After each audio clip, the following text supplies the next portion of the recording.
if there's one takeaway from learning about our personalities, it's really having the humility to know, like, my way of understanding, it's just my way. And having the humility to try to understand the person across from you's perspective and experience. You're watching Developing Potential with Diana Keuilian. Welcome back, friends. Today we're talking about personality types. And we're going to dive in to learning a little bit more about why we are the way we are and how we tick, and understanding ourselves on a deeper level, and then understanding the people around us in our lives. So if you have not taken the Myers-Briggs personality test, you could pause the video and you can find this test online. A site that I like to use, it's called humanmetrics.com/personality. We can put a link below. It does not take you very long.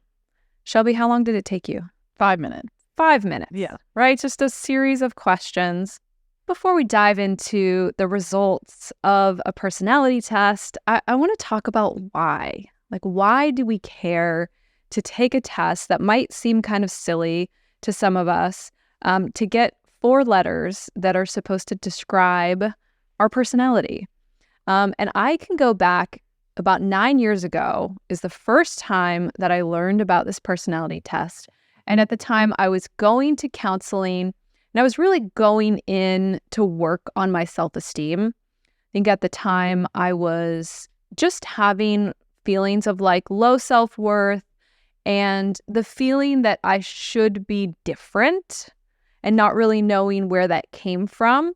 And one of the first things that the therapist did was like, okay, well, let's learn about you. Like, before we decide if there's something wrong, let's learn about you. And so let's take this personality test as a first step. And that's the first time that I really learned the term like introvert or extrovert, and ever really started to understand that we're all wired differently. In this Myers-Briggs personality test, there's 16 different letter combos that come out of this test, which means there's really, 16 different ways to take in information and perceive the world around you. And so really just starting to understand that there's no one right way to be.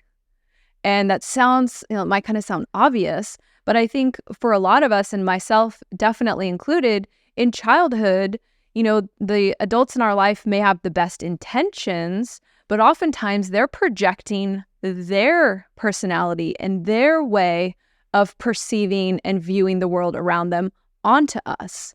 And if we're wired a little bit differently, then the messaging that we can get as young people is like, hey, there's something wrong with you. And that was definitely the case with me. And so the first time that I took this personality test and got my results, it was eye-opening to realize, to resonate, number one, with the results, and to start to feel like I know I'm different than a lot of people in my life, but that's okay. And starting to see the benefits to your way of perceiving and understanding and experiencing the world, the benefits and the strengths that you can pull on. And then also the challenges, and understanding that you're having these challenges because of the way that you're wired. And so for me, I'll share my results. And I've known this again for 9 years. And every time I take the test, it comes back the same. And I've taken different ones and gone to different websites because I'm like, how is it that it, even if the questions are different in the test, I always get the same 4 letters out of these 16 options. But my results, I'm an INFJ.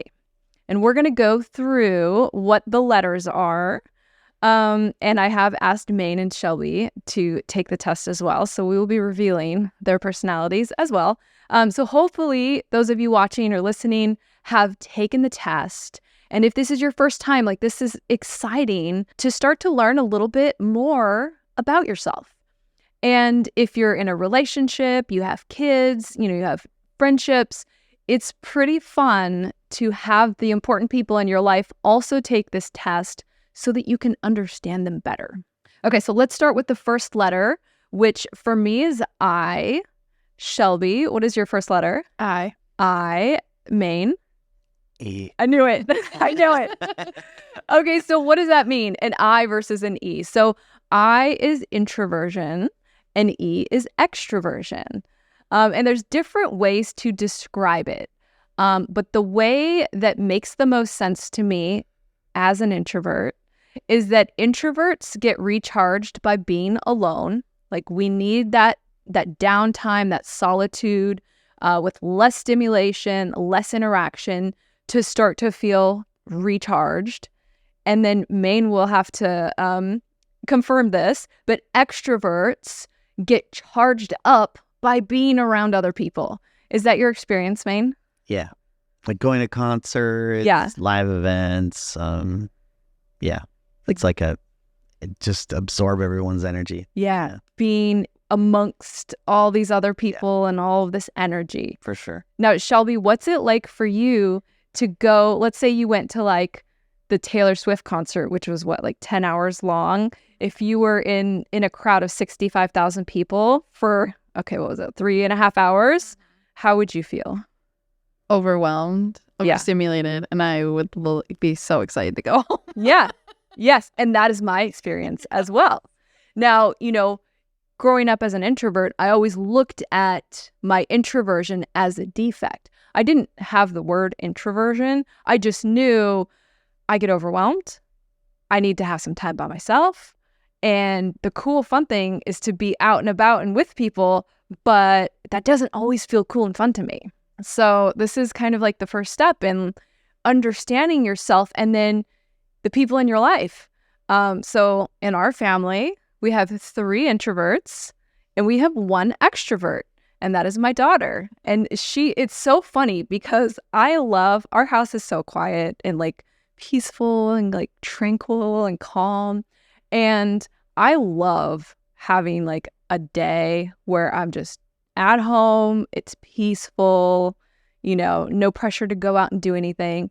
And you can actually see my daughter, like God forbid if there's 2 days, like a Saturday and a Sunday, where it's like calm and peace, she literally starts to wilt if she is not out interacting, being with her friends. Like it is like she needs it. And it's cool that I understand that. And so I've always just made a huge priority to like get her to activities with her friends and take her here and take her there, knowing I don't have to go in and participate. If she just needs to be dropped off at the mall or she needs some girls to come over, that's cool. She needs that. And she totally gets me too. Or it's like, hey, mom needs like quiet time. All right. Well, this is good. We got some diversity in the room. This is awesome. Do you have a whole family of extroverts, Maine? Your wife is an extrovert. You know what? I'm curious to see. She's deceiving. She's 50-50. She says this a lot. She says like it took 20 years for me to be an extrovert. So she might be an introvert. I think she is. She'd rather be at home. She does not do well with crowded places either. Yeah, okay. Or concerts and stuff like that. Well, it's like when you don't mind being out. Yeah. And like once you get the opportunity to not be, you're so excited. Oh my God. That's that feeling of like, comfy clothes, I'm going home. Immediately. Like what the two of you are saying, she's spot on with her. Wow. Yeah. Which, for those of you listening, if you don't know Maine's amazing wife, she's the most friendly, outgoing person you'll ever meet in your life. Like I describe her as sparkly. Like she's just like, yeah. Sparkle. Actually, that's pretty accurate. Yeah. But isn't that interesting and neat to know that it sounds like she's wired as an introvert, and she's found, she obviously enjoys talking to people and being social, but she knows I need that time to get away, get back home, downtime, recharge the battery. Awesome. I love the diversity. And there's variations too, as far as like a degree of extroversion or introversion. And when I 9 years ago, when I would take the test, I was coming off as like 95% I. And I think it has changed a little bit over the years. But But yeah, like very high I, whereas like B is introverted, like he every time comes across as introverted, but it was more like 50-50. Like he was like right there. We're going to move on to the second letter. The second letter is either an S or an N. So the way that I understand this one, S stands for sensing and N stands for intuition. So I think of S as kind of like by the rules and in the box, like focusing on the reality of how things are, paying attention to concrete facts and details, preferring ideas that have practical applications, and then describing things in a very specific literal way is S. And then N is more, there's kind of like no rules. You're outside of the box. You're following your intuition. Your imagination has a lot to do with it. Like you're imagining possibilities. You probably like to figure out how to do things your own way. Like this is a conflict that always comes up with me and my son. Like if we have something new and it comes with instructions and we have to build something. So I'm notorious for looking at the parts and I'm full N here, just like I'm going to figure it out with my intuition. And he's got the instructions and he's reading it and it's like this step and he looks over at what I'm doing, which I'm probably already halfway through, like putting something in the wrong thing and doing the other, just trying to feel it out. And he's always horrified with me. Like, what are you doing? You're going to ruin it. Like, you're going to break it, which I have in the past. But it's just a very different way where he just wants this concrete, like, what are the details? Let me follow it. Let's figure this out this way. And I'm just like, I got to forge my own path. I got to figure this out myself. Okay, Shelby, N or S? I'm an N. She's an N. Mm-hmm. Maine? Same, N. N. We got a group full of intuitive people, which makes sense because a lot of the stuff I talk about is stuff that's more stuff of intuition, right? And all my metaphors. Last year, before my schedule was so busy, I wrote a whole manuscript. I wrote a book, which is not published yet, and it was all about metaphors. And I've shared a lot of metaphors on the show, but the way that I want to figure out life and figure things out is so metaphorical and non-concrete. And I wrote a whole book about it. And it's funny because I sent it to my publisher and I didn't really finish the whole thing and I didn't do a proper proposal or anything, but I was just like, what do you look at this? What do you think of this? And he was really sweet about it, but he was kind of like, who's this for? Kind of like, who's gonna understand this? Who's gonna want to buy this book? And I think I need to find all the N's out there who are like, understand my metaphors and are like, yes, this is how we want to figure out life, not, really scientific and concretely. Like, let's come up with metaphors and like wade through this with our feelings. Okay, so the third letter is either a T for thinking or an F for feeling. And I kind of don't like this classification because it implies like you're either all thinking or you're all feeling. Like, are you all logical and kind of smart, or are you just all emotional and feeling? But this isn't the totality. This is the trend. And so with thinking, when it comes to making decisions, are you putting more weight and more importance on logic and fact and reasoning? Or are you putting more weight on your personal values, the way that your actions are going to affect others, kind of like the emotional impact of a decision versus like the logical, analytical impact? With thinking, it's about justice and fairness. And with feeling, it's about harmony and forgiveness. Again, how's everyone going to feel about it, right? With thinking, you enjoy finding flaws in an argument. And then with feeling, you like to please others and point out the best in people. You like to see their radiance. Thinking could be described as reasonable, level-headed, and then feeling can be described as warm and empathetic. And again, we all have both, but it's like, where do you lean? Shelby, I'm going to guess. You're an F. Yes. F's unite. Maine. I feel like you could go either way. Yeah. From my experience with you. Yeah, I got T, but it was like super low percentage though. Yeah, so like you're probably pretty close. And I think a lot of guys do like test more as T, as thinking. But yeah, if it's a low percentage, then you also feel those emotions. 3%. Wow. Super low. Yeah, so I bet even if you took the test like several times, I wonder if it would be consistent. Which, see, I don't know if this is my N coming out, but I'm like, I just feel like if you take it so many times, like it has to come out different, right? Like something has to give. But for me, it's been perfectly consistent. Yeah. So, thinking and feeling, I think this comes up a lot in couples where I guess stereotypically women are more emotional.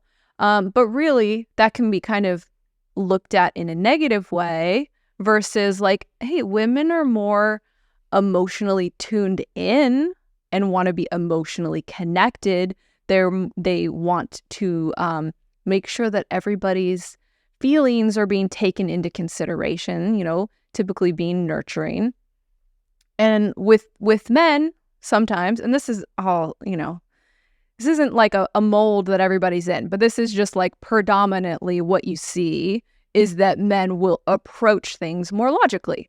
And then it makes sense, right? And it could have something to do with testosterone, right? But you see these conflicts of values where, husband and wife, the wife is looking at more of an emotional dimension of an argument or of a decision, where the husband is really just looking at the facts and looking at the logic, right? And that can be a point of conflict that comes up. Maybe this is feeling familiar for some of you listening. So even just having this knowledge and knowing, hey, my partner is wired as a thinker and my partner is wired as a thinker. And he knows, hey, my partner is wired as a feeler, right? It's a different way to take in the world and to understand and to decide what to do. And there's no right way. I do love this about as we dive in and learn more about ourselves and the people in our lives is there's really no one right way for anything. Actually, Bedros and I were having a conversation recently about someone in our life who seems to have the inability to look at anyone else's perspective in life. And we all have at least one person in our life that's like this, where their way is the right way and their interpretation of the past is the interpretation. Like there's just no wiggle room to take in someone else's perspective. And I think if there's one takeaway from learning about our personalities, it's really having the humility to know, like, my way of understanding and remembering and making decisions, it's just my way. That's all it is. It's not the right way. It's not the better way. It's just my way. And having the humility to try to understand the person across from you's perspective and experience, right? And it's humbling, but I think it's the step towards really deep growth and an ability to connect with other people. And we don't have to have the same letters and to be wired the same way to connect with the important people in our life. Okay, there's one more letter, and it's J or P. So J, and I don't know why they call it this, but it's judging. So every time I'm like, they're calling me judgmental. Judging or perceiving. Okay, so these are the attributes of a J. You prefer to have matters settled. You think rules and deadlines should be respected. I feel like deadlines should be respected, but not necessarily rules. For me. First, depends on the rule. You prefer to have a detailed step-by-step instructions. That's not me. I'm definitely a J. But I don't want instructions. And then you make plans. You want to know what you're getting into. That is definitely me. My to-do list, my scheduling, organize, think about it, know exactly what I'm going to do. That is definitely me. Okay, Shelby. I'm a J. You're a J. Maine. J. You're a J. A whole room of J's. Look at this. Okay, well, let's talk about those P's that are outside of this room. Okay, P's. Prefer to leave their options open. See rules and deadlines as flexible. I see rules as flexible, just not deadlines. P's like to improvise and make things up as they go. That can be fun, but then that can also be terrifying to me. P's are spontaneous, enjoy surprises and new situations. Yeah, P's are a little bit of a mystery to me, to be honest with you. Like, do you guys have any like P's in your life that you can think of? I think so, yeah. Yeah. I'm trying to think, but yeah, probably, definitely, yeah. Here's the funny part is I'm a low percentage J. I was kind of thinking you could be a P because you're kind of like, you're like happy. It's like 3%, like 3% J. Yeah. Yeah. But you're also very responsible. Yeah. Like you have, you're organized. Like, for instance, you just mentioned it. Like, if we were going to a party, I would want to know who's going to be there.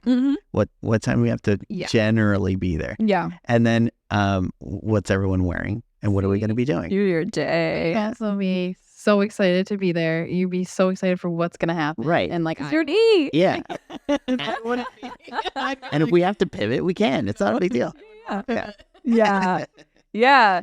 So this is okay. We have friends, this another couple, and we've hung out with them socially for years, but they're both P's and we're both J's, and we're also very busy, but like everything is scheduled for us.